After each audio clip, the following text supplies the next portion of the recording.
Hello guys, আমাদের এখানে অষ্টম প্রহর।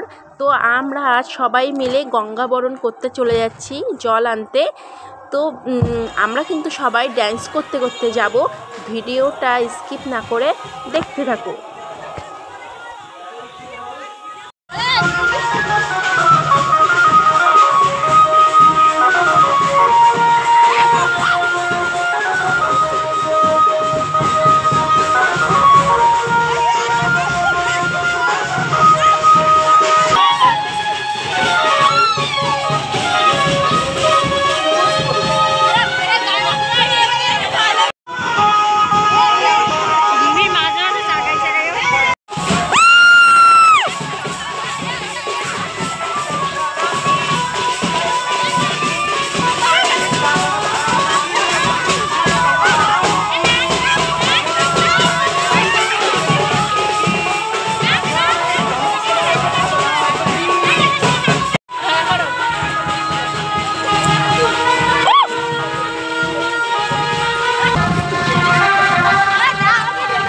তারপর রাতে আমাদের এখানে অধিবাস হচ্ছিল।